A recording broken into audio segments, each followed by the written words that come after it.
You just have a really cool company.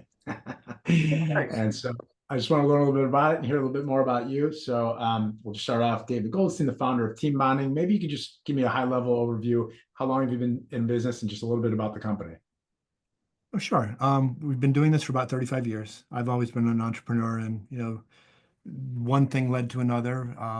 With team bonding, I was doing did the first murder mystery dinner theater, and after that, we expanded it to 25 locations and internationally. And then I did a corporate entertainment company, and then the recession happened the first time, and then we find that team building was something that it was a justifiable expense and something that we've really been able to. I've been able to take all my experience, from this point and kind of fold it into team bonding with things that are innovative, things that are worthwhile, things that are different. It's kept me, the ADD entrepreneur, on track and as far as challenged and successful. So it's been real fun. Very cool. And how many people are on your team?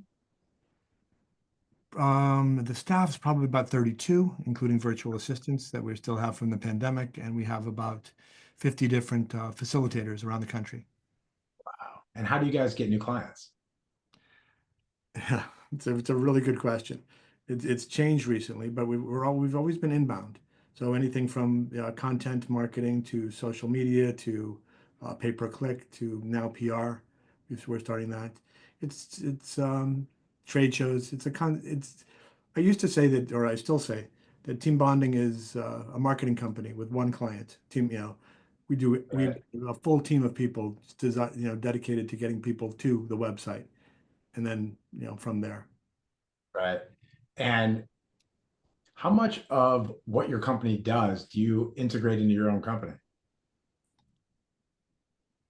The the concepts we test out all of our own stuff. So the things that we come up with, the things that we talk about, we will do with our own people. So I think that's a nice way to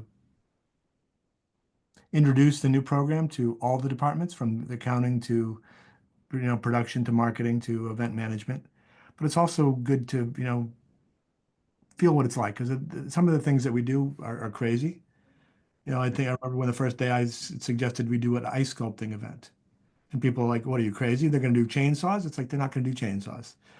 But it turned out to be one of our most popular events because they take a block of ice and carve it into something that's meaningful to the team and presentable to the group, and something that they've never done before. And I think that's one of my favorite things, is to introduce people, in the company, to things they've never done before, and introduce other companies to team building programs they haven't done before.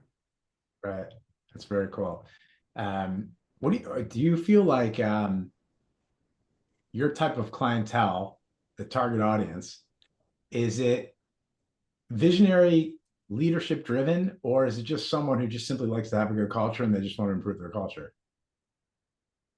I think it's someone, I mean, it could be both. It tends to be started by someone that says, find me team building, but, find me something.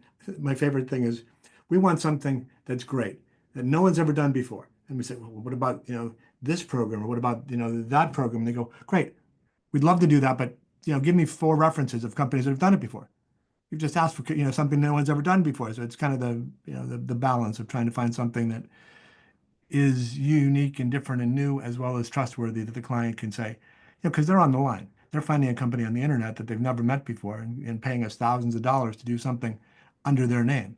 So they've got to trust us. And I think trust is a big part of what we do And internally. I'm curious, how many clients do you work with where you feel like it's the flavor of the month and they're trying to like compensate for what they don't do in regards to having good leadership, good structure, and they're trying to like find a way to like get on the good side of their team versus a company that's always constantly looking for constant improvement, looking for culture, looking to make it a great place to work for all their employees.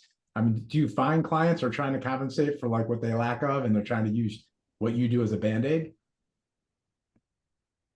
Yeah, I'm sure there are some clients that are that side, but I think it's a box to check. We've got this event, coming up. It's a 3-day conference. Thursday afternoon at 2 o'clock. We need team building. Just find me something that fits that.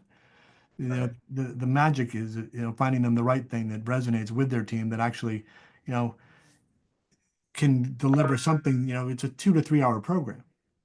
It's only going to deliver a certain amount. So you've got to get the expectations, set correctly, that you're not going to change your culture, change the world with a 1, 2 to 3 hour event. You've got to do something on a regular basis, do something that's meaningful, do something that's more than just fun. Right. What do you feel is like one of your biggest leadership challenges just in your own company?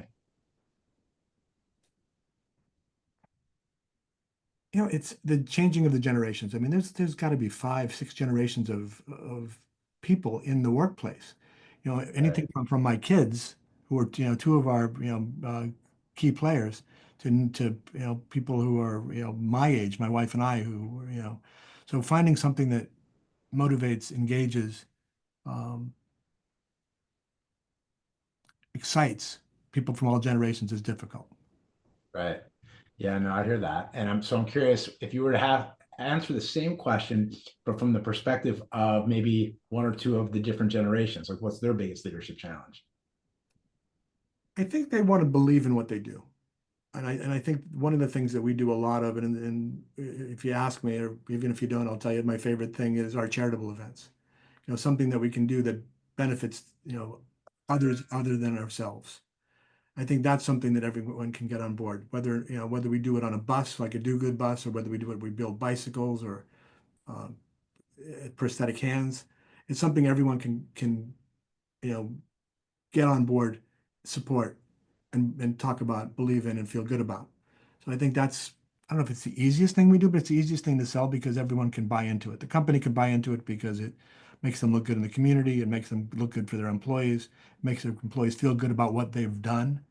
So I think that's probably the secret sauce of finding the thing that everyone can buy into. Right. How is it working with your family in the business? How does that work? So it's interesting. It's It's challenging, huh? it's I mean it's an event company, in its heart. So initially we had 20 something people, and most of which are women. And the joke I always say, and this is not for publication, it's hard enough to make one woman happy, never mind making 24 of them happy. But when I needed help managing the people, I brought Wendy in as operations manager, so she could deal with the people. I could deal with the visionary, I can deal with the building the business, but keeping everybody happy was the hard part. Um, Right. But now with the family and with my daughter Samantha in sales and my other daughter in the CSR team, it's it's something that makes you proud. It makes you think that, boy, I wish I had more kids with the work ethic that these guys have. I've got, my son is in Chicago working for McDonald's. They all had to work for someone else before they worked for us because I've had that experience with their whole lives where they can come in to improve things without having a base of reference. But by having, Sam work for a startup in Austin and New York, and Bailey worked for Sandals and another company, and having experiences outside of us made it a little bit easier to help improve us by seeing what they've seen outside of us. Right. It's cool. If you and I were having a conversation a year from now, what if we were looking back at the past 12 months, what has to happen for you to feel like you guys have made great progress?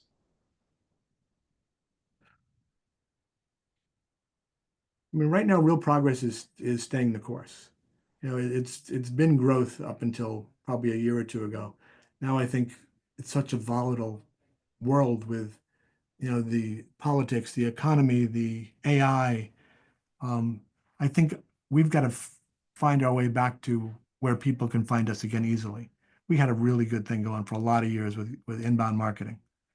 This is why we have the PR company. This is why we have um, a fractional CMO. We've got a marketing director. We've just got people used to find us by looking through Google. Now you ask Google or you ask Siri, Siri, can you find me something? And they say, well, would you like me to use ChatGPT? So we've got to find the new path to where people find us when they're looking for us, because it's not so Right. easy anymore. Right. So a year from Yeah. now, if what would make me happy is if is a little less volatile. Right. That Yeah. The business landscape has just changed a lot. I had multiple companies. I sold both of them in 2022 and 2023. And I just feel like throughout COVID and just after COVID, things definitely changed. I mean, expectations changed, like you said, generational. the expectations, the entitlement. There's a lot of nuances to it, and with the digital landscape changing so fast, and with the new AI era kind of rushing in, it just things have changed. It's different. So it's I hear that, and it's like it doesn't feel like the volatility. It just feels like it gets faster and faster. Yeah, and I think the pandemic was interesting because we pivoted in a good way, but it only could have happened at that time with that technology, at this moment. But it's spilled over to remote work, which I don't think is personally, I don't think is. I mean, we adapt to it. We have, half our staff is remote, sometimes hybrid, but I don't think it's a good thing. I don't think And it. I mean, I'll tell you what, it my whole thing was building a strong culture, and it completely tore the culture apart because we weren't together. Yeah, I mean, I think virtual. We went, pivoted to virtual for a couple of years, and that was a good band-aid, but it's not a Right. good. I mean, we'll have a nice conversation, but if we were having coffee, in Columbus, we'd have a better relationship in the half hour that we spent in person than we might have on a virtual call. It's just not the same. No question. No question. And what I realized is I used to bring my team together a lot. And so then when we went remote, then people were only connecting with people that they had to connect with. So they weren't actually connecting with everybody anymore like they used to when we were in person. So it just, like we were real big on connection and culture and community. And it kind of just remote just it just removed that the entire aspect of it. So it was a real challenge. I think it's still a real challenge for a lot I of think businesses. I think it is. Just because we all have different, we bring different things to the table. I know what it's like to grow up in a company where it was helpful to be around because you'd miss conversations in the virtual world. You're only doing intentional conversations where you don't. I hate to say water cooler, but I mean we have a kitchen right from my office. I hear what's going on. I can interact in the sales office next door. I can relate to them and I can help them just because I'm there. How have you had to get creative with doing what you do for teams that are remote? Do you get a lot of business in that world? During the pandemic, we did. I think we got the PPP and they basically said you have, this amount of time to reinvent your company. And I reinvented the company and then I had to reinvent what we did for, clients figured, well, you can do mixology and you can do trivia and that's what you can do online. And eventually we had about 80 programs online where they're playing poker and they're getting kits, to make chocolate and they're doing, it became it was never overload or fatigue. I think we found a way to make our engagement virtual, and I think that was helpful. I don't think it's as relevant or as effective now when people can get in person. I mean, we do everything we can. We have a thing. I think I mentioned in the first article the Tuesday food truck Tuesdays, and people just love.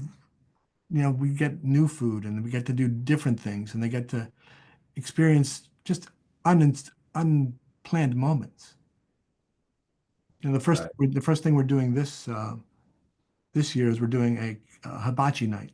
We're getting a hibachi chef in the back of our office, and he's gonna, bring his barbecue, and we're gonna just have fun as a team. And there's just you can't do that kind of fun virtually. Right. You can do it sometimes, but not as a replacement. Yeah. What would you say for companies that feel culture is important? I would imagine you get a lot of pushback sometimes on just the cost of having to spend on doing a one-time event or something. Like, do you see, are you able to have any kind of like return on investment, or is it strictly like we're just doing something because we want to do something nice for our team? Well, everything we do is kind of a combination of fun and it does something. So the question is, what are they really trying to get their desired outcome and trying to figure out what they really expect and what we can Right. deliver based on that, I think is one of our challenges, but one of the things that we do well. Um, it's hard to justify the expense, but I think, I mean, I have the nice thing, we've been around for so long. We've done work with a lot of companies, so a lot of our, referrals come internally as well as from other people. So it's interesting to I guess, deliver the things that they want. I got something from a facilitator this morning. We did a program we've been doing forever called the Chocolate Company Challenge. And we did it first time we did it as a team building event in Hershey. It was a natural event. And this client wanted it to be done with a banking theme. So we had, chocolate money. We had they were building a bank instead of a bridge. Just we always come up with new ways to kind of tailor it to their vision, which I think is one of the things that makes us unique and a little bit different because we have the in-house production team. Right. What's the average size of your client? As far as company size or group size? Yeah, both. In big companies, usually group size is averages about 30. Okay. We do tend to be the last thing that they pick on some things because they are putting together a conference or a meeting or an event, and they do want to do something that ties in their theme. And um, we have such a selection of different things. We usually have something that fits into kind of what they need to do. Right. And what's the range? Like investment wise, I'm sure it could be a big range depending on what they want to do. But just, average ballpark numbers, someone can come to you and get, an easy program where they can spend a few thousand and like up to what? Well, virtual is less. So virtual can be, 1,000 or so, Okay. which was helpful in the pandemic because people did things more often. Right. In person, you're probably starting about 3,500. But it depends on what they're doing. The charitable can be more expensive. We're going to start to do one of those food packing programs shortly to try to get ourselves into another kind of, when you do a bike building program, you're building, 2 bikes per team. But when you do a food packing program, each person is packing food for 300 to 400 people. So the way that it's looked at. So we're trying to come up with different ways to justify what we do. Very interesting. Very cool. Yeah, I got another Did we- question. I got another, back to the initial question. So Silverstein, obviously, you probably get the same thing as I do. Everybody knows someone named Silverstein. Do you have any relatives in the Boston area or the new? Not that I know of. Not that I know of. One of the women that worked for me, she married a Silverstein, a whole family of Silversteins that had a department store, started a whole chain of restaurants called Not Your Average Joe's. But Interesting. every once in a while, the Jewish geography gets me to someone that knows someone that I know. Yeah, for sure. For sure. I'm from Cleveland and I went to Ohio State and I stayed in Columbus. So I'm in Columbus now. That's cool. Yeah. Columbus was a Listen, fun Dave, kid. you have a very cool business. I mean, I ran my business for 25 years and we're all about culture, and I never knew your company existed at that time. And I was always looking for fun and cool ways to and I always had to come up with myself. I never had like a company that I can call that was so affordable that like was an expert in that area. And so, my creativity, it was good, but like, yeah, I can only do so much every year. My holiday parties, my this and that. And I definitely exhausted all my efforts. I wish I would have known your company was around. Do you still have the leadership company? So yeah, I do that, but I just have clients now. I work one-on-one and I coach founders and CEOs. I was coached for 15 years, and now after I sold my companies, I kind of joined that team and I built an online community and we have an app and all this cool stuff. And so I have a few clients, and yeah, I'm just passionate in what I'm doing with Authority Magazine. And it's actually funny. I do a lot of the stuff in the Authority Magazine incubator, which I'd love to share with you because I think for you it's unbelievable. But yeah, I'm just into a couple little things now. I'm really enjoying my time not running a company. I had a lot of employees and a lot of responsibilities, and it's nice to get a little breather and not have my email filled up with requests and things that just bog me down 24/7. That's what I didn't learn. Somewhere along the way, I never learned to be successful. You could also stop what you're doing, sell it, and do something else. I just always built in what I did into what I'm doing. And I kept starting new things. So I had to start saying no to a lot more things and declutter a lot of the things that were. It becomes an addiction. You love to be successful. You have ideas, and there's so much you can do now with technology and everything in the digital world. And with AI, there's a little that you can't do. If you put your mind to something and you have the right connections, you have the right ideas, and you have the wherewithal and the tools and resources, you can accomplish a lot. Yes. And I have to kind of control that for myself. Do you But have I love something? meeting. Do you have I something love to do next? So right now I'm just focused on my leadership community, and I'm doing this thing with Authority Magazine where I get to interview tons of people, and then I'm a strategic advisor for Authority Magazine's incubator program, and it gives me opportunities to meet people like you. And yeah, there's about 15 of us that kind of have an opportunity to interview CEOs and founders, and it gives me a lot of digital assets. And basically, what I get is what all the things you're doing with all of your marketing and your PR and all that stuff. I was doing all that stuff with my companies, and even when I started to build my personal brand, but then I came across what we do at Authority Magazine, and it kind of replaced all my stuff. It's a great combo with PR too, because you get an opportunity to meet people that you would never meet. Like, I would never meet a guy like you. I just didn't know you existed. And then all of a sudden, I do an interview series where I'm putting out, my topic, where I'm trying to meet people like yourself. And I've done over a thousand of these, and it's a pretty cool setup. Authority Magazine is just they're a great platform. They have a great name, and they do great things. They've interviewed an amazing list of A players in business and entertainment. So it's great. Like I said, I never got a chance to meet you. And when I saw your interview come through and I realized what your company was doing, I'm like, oh, that's so cool. And I was like, man, I wish I would have known you. Well, it all started with the 7 years as a camp counselor for Bobby Clark's day camp. So there you go. Wow, that's so cool. So cool. Well, you started this from scratch, huh? I did. But it kind of, one thing kind of led to another. It was always kind of following the path. Yeah, But so it's cool. been fun. But I'd love to look at the incubator and, continue to stay in touch. And I appreciate, the first article you did was the most comprehensive thing, that I've ever been interviewed for. It was interesting to read Great. about me that way. Yeah, it's very cool. Well, I'll add to the interview, the last one you just did with me, and I'll put some clips in here for this. And then we'll post a couple things on social and just give you a little shout out, get a little more visibility. And yeah, I really appreciate your time. You seem like a great guy. All right, you as well, Chad. Thank you very much. And OH. You got it. Take care. I See ya. Bye. Bye-bye.